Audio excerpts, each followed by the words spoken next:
উৰণীয়া সেতুৰ ওপৰত নীতিৰ বহিৰ্ভূত বাছ আস্থান দুৰ্ঘটনা বৃদ্ধিৰ অভিযোগ ৰাইজৰ।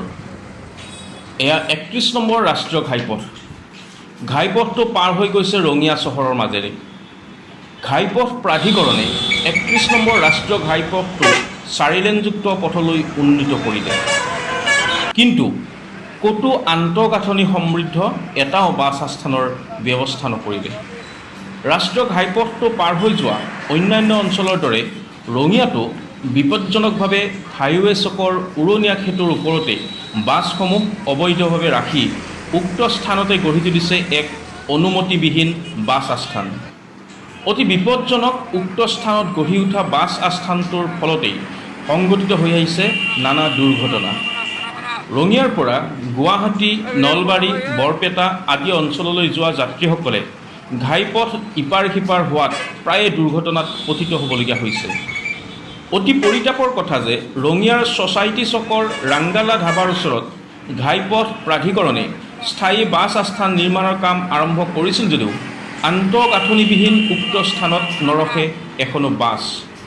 এই ক্ষেত্ৰত আৰক্ষী প্ৰশাসনৰো নাই যেন কোনো কৰণীয়। ইফালে অসম ৰাজ্যিক পৰিবহণ নিগমৰ বাছ আস্থানৰ ৩০০ মিটাৰৰ ভিতৰত নীতিগতভাৱে কোনো বাছ আস্থান থাকিব নোৱাৰে যদিও এই ক্ষেত্ৰত ৰঙিয়া হাইৱে চক সম্পূৰ্ণ ব্যতিক্ৰম। ৰঙিয়াৰ হাইৱে চকত থকা অসম ৰাজ্যিক পৰিবহণ নিগমৰ বাছ আস্থানটোৰ উৰণীয়া সেতুৰ ওপৰতেই গঢ়ি উঠা এই আস্থানটোৰ দূৰত্ব মাত্ৰ ১০০ মিটাৰমানহে।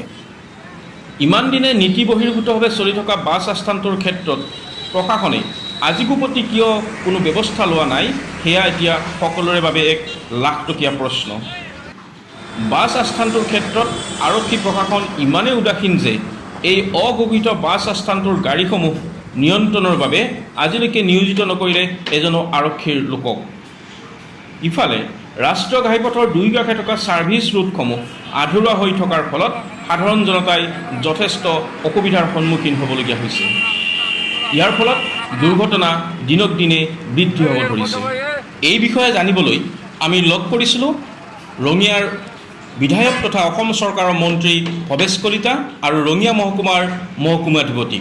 যি 4 লেনযুক্ত ৰাস্তা, ইয়াত যিবিলাক কোম্পানী পুঞ্জলতে হওক, L&T হওক বা আদাৰ্ছ যিবিলাক কোম্পানী আছিল, নিৰ্মাণ কোম্পানী, তেওঁলোকে ৰাস্তাবিলাক বনাইছিল আৰু তাতে যিবিলাক বিভাগীয় ইঞ্জিনিয়াৰ আছিল, প্ৰশাসন আছিল, তেওঁলোকে বাছ বে বনাইছিল।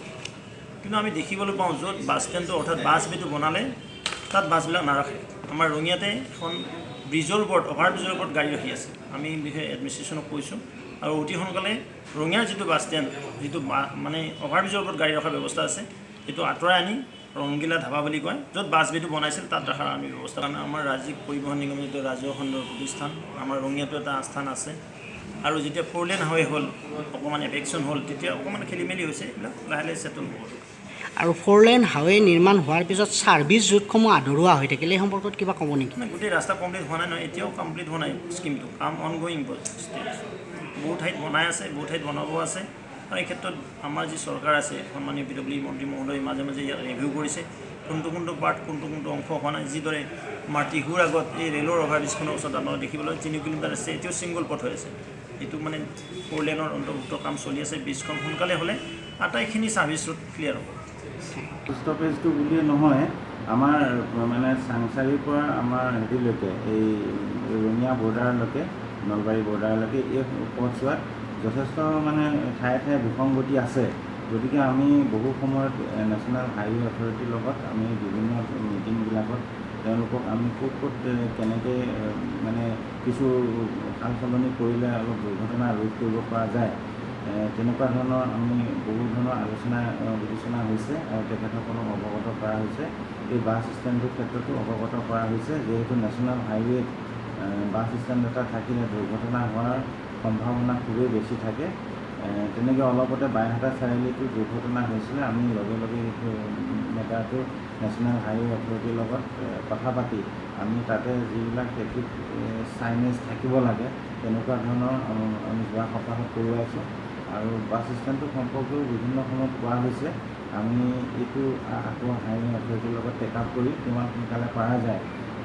ছাৰ্ভিচ ৰুটসমূহ আধৰুৱা হৈ থাকিল, তাৰ ফলত ছাৰ ইপাৰ সিপাৰৰ মানুহখিনি অহাৰ সময়ত আমি ৰং চাইডে আহিব লাগে, এই ক্ষেত্ৰত কিবা আপোনালোকে আলোচনা কৰিছিল নেকি?